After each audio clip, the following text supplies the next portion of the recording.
little bit of a case study. Um, Probably need to do that more often. I'm not very good at self promotion, but I am here to help people. So this basically, well, I need to start off with, first of all, I had somebody in the comments yesterday mention, like, who are you? Why should I listen to you? And I forget sometimes, as a guy who worked in his own gym for 25 years, I sometimes forget when I'm on the internet, I could be speaking to people for the first time. I'm not speaking to the exact same people every time. So my name is Jim Laird. I've been like a strength and conditioning wellness coach for like going on 30 years now. Spent the last 3 years working in a medical practice with Dr. Leland Stillman, bringing group coaching into a medical practice, helping hold people accountable. Because one of the things I've realized is that habits, fundamentals, and lifestyle are super important. Exercise is important too, but basically, lifestyle is king. And I kind of set myself apart from other people. I worked in Lexington, Kentucky, and I'm very lucky. I came from like a bodybuilding style background. And the gym I basically grew up in high school was owned by a couple national championship bodybuilders in Canada. And they talked a ton about sleep and nutrition and eating. So I had a lot of that going into, like the late 90s, early 2000s. And also a guy named Joe DeFranco. And I can't remember the athlete he was working with, but this is when I was into like elite FTS. I was actually living with Jim Windler at the time in an apartment in Lexington, Kentucky, the creator of 531. And maybe I just moved into an apartment on my own, but Joe had worked with I can't remember his name, but he'd worked with basically a kid who'd come from a small college who was getting ready for the NFL Combine. He ended up playing for Dallas. And Joe had talked about how only thing this guy ate was like chicken wings and ranch, and how much his diet, how much muscle he was able to put on this guy based on his diet and that. So in the early 2000s, before I even had health issues, I was looking at like lifestyle and all that stuff instead of just exercise. Like I had a client that came to me in the early 2000s who's a type 1 diabetic, and I got him lifting more weights. I got him cut back on his cardio a little bit, lift more weights, started eating more protein, changed his diet a little bit, not a lot. And all of a sudden his doctor calls me and goes, I want to meet with you. I want to talk with you. And he's like, I've never seen labs improve like this. And I'm like, well, we lift weights, and I think that the lifting weights improves insulin sensitivity. So, his A1C was going down, all these things. We never really made any radical changes. And so he's like, I don't care what you're doing. His numbers are great. I'm going to send you more people. And so he started sending me more people. Their stuff would get better. Had a couple people with autoimmune disease come to me. They got better. So these doctors started sending me people, people with hormone issues, people in pain. And I started getting a reputation for this guy that kind of just doesn't focus on exercise. And then I started working with women that were super hard charging women. I had one woman who was like training twice a day, gaining weight, working 3 jobs, highly stressed, people that run marathons. And I would get them to kind of change the way they worked out and have them work out less, and they would get better results. And so I've never really had to market or promote myself. I'm very lucky in that sense. And then working with Dr. Stillman basically just solidified a lot of what I already know, which is basically most people, they're looking for these big home runs and they don't work on the fundamentals. And today I'm going to cover this case study where I have this gentleman that came to me in December, and he was doing keto. And I think he was actually working with a coach, and he was like, I don't understand it, why my diabetes is getting worse. And he was really, really stressed out. And he was looking to do some exercise. And I was just like, okay, let's talk about who you are. And first of all, this guy, this older gentleman, he's probably in his 50s. I'm trying to remember off the top of my head, but I think he's in his 50s, a little older than me. Was highly inflamed, was very, very stressed. He's an engineer, has his own business, works long hours on the computer. So that was my number one red flag was, okay, this guy's inside. And so that's obviously one of my number one red flags. One of the things I learned later in my career was circadian rhythm and how important it was to get outside for my own health struggles. So that was check one. Okay, we've got this guy who's diabetic. He had complained a little bit about his eye issues. He didn't mention the fact that he had he mentioned he had eye issues, but he didn't really mention how freaked out he was about it until later on in our relationship. coaching or client relationship. And that happens a lot. People will mention stuff, even though you ask them questions, they'll be like, they'll downplay things. And then later on, they're like, oh yeah, well, I've got this problem or that problem. That's why it's important to record things and to look back at notes. It's even a lot easier now with the AI, recaps and stuff. So he's like, I don't understand it. I think I've got some testimonial pictures, like his A1C was like 6.6 when I started with him, and it was getting worse.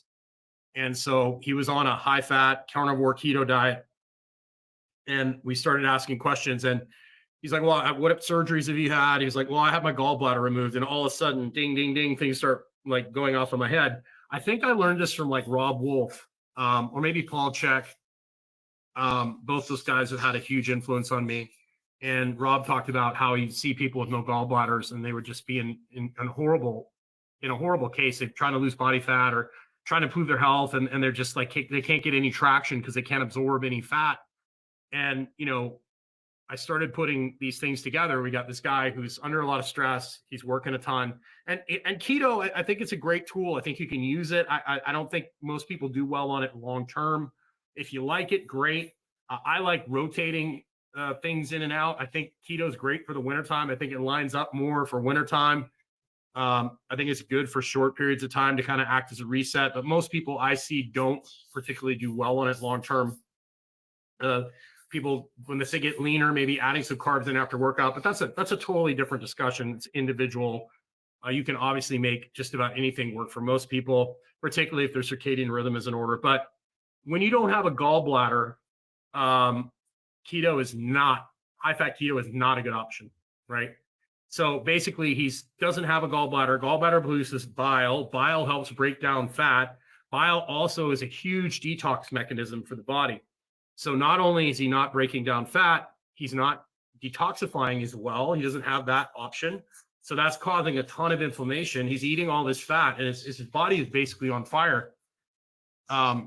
And I've seen this time and time again with people with no gallbladders, over and over again. It's really funny. I have a driver here in Granada that takes me to Managua and other places. And he goes, well, I just had surgery 2 weeks ago. And I said, what is it? Well, I have my gallbladder removed. And I'm like, has anyone ever told you about taking bile salts or, taking a supplement with bile? And he's like, no. So I ordered him some from Amazon. He's like, yeah, I was wondering why my digestion has not been great. So I gave him a bottle of that and said, hey, take 2 of these at every meal. And sure enough, so we got this client on ox bile, and I had to remind him over and over again. And then we started getting him to eat less fat and eat a little more root vegetables. We got him on like a kind of a vertical style diet. Good old Stan Efferding. I love the vertical diet. It's a great starting point for most people. And then I also got the 10-minute walks from Stan too. So thank you, Stan. I appreciate you. So basically, this guy, we start getting him going in the right direction. And I'm like, all I want you to do is I want you to walk outside 3 times a day. I want you to, get a red light for the background. So you can have some red light, get you some, I don't think we got blue blocking glasses right off the bat, but we got him going outside multiple times a day. I think later on when he told me how bad his eyes were, we went full on with the blue blocking glasses, with the screen flux, with getting outside more. But in the beginning, it was just walking outside. And within like 2 or 3 weeks of him adding the digestive support, dialing his fat back a little bit, he really started to feel better. And then it just kind of, momentum just kind of picked up from there. And the whole time, basically, I'm checking in with him daily, every couple of days on WhatsApp. That's what I do with people that I work with. I check with them on WhatsApp. I have a weekly group call with them usually. And then some people I can work with that want more support and help. We do one-on-one calls. But basically, is reminding him, hey, just stick to the basics, just walk, just do this. You don't need to do any. I think his body was so overwhelmed, he didn't need to do any intense exercise. We added some light exercise in. And basically, what is it now? July. He sent me this originally, I believe, in June, end of May, June. So 5 months. I'm going to share my screen. And this is all on my Instagram.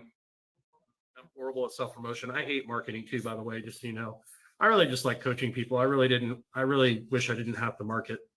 That's one thing I do miss about being in Lexington is I never ever had to self-promote myself. I always, people basically sent people to me. It was wonderful. So if you look at this, in December, I was 6.6 diabetic. Now, drum roll, Let's see if we can work this properly. 5.5, not diabetic, not even pre-diabetic. This is huge. Thank you for your awesome guidance. And the whole time I was basically like, just stick with the plan, man. You don't need to do anything crazy. We're just going to walk outside 3 times a day. And I think he really started to embrace that. He was like, man, once you told me not to exercise and just use it as stress management, breathe through my nose, it was so much better. And then I think maybe it was in March, he reached out and he was really concerned about his eyesight and he was asking questions. And I was like, hey, you know, like the cool thing is if your eyesight keeps getting worse, the pressure in your eyes keep getting worse, there's all sorts of different modalities, drops and surgeries that you can do if it gets bad. So just relax, keep doing what you're doing. I think we got some blue blocking glasses to wear while he's on the computer. I think we got him going outside. But if you look at his numbers here, the first one he sent to me, he sent this to me a couple months ago, but today he got tested again. Great eye pressure. And I think he started doing acupuncture too, which I think is really good for helping you like relax and just lay on a table. I think it's up there with float tank. That really helped me with manage my colitis as well. But this is an update he sent to me about a month ago. Eye pressure at the eye doctor Thursday was 20 on the right eye, down from 47, 15 on the left eye, down from 35. The doctor was a little speechless. And people in general have a hard time believing that these lifestyle changes really make a big difference. But if you look at this, he sent this to me today, actually. He's like, look at the dates on this. So April, and I think it was March when he really, it might've been right after that test. He contacted me at the end of April and said, hey man, like I've got to make some major changes. And I think we also adjusted, I think he was eating at that time, I'd have to go back and look at my notes, but I think he was still eating a lot of fat. He was adding a lot of cheese to stuff.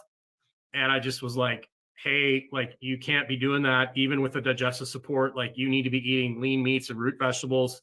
I think I doubled down. And I think at that time he was sending me pictures of every single meal to make sure that he was getting it right. And then making sure he was getting outside. But I think we doubled it on. I think he got a flux screen. I think we got blue light glasses at that point, and he doubled down on his eye care, like getting outside and looking off into the distance.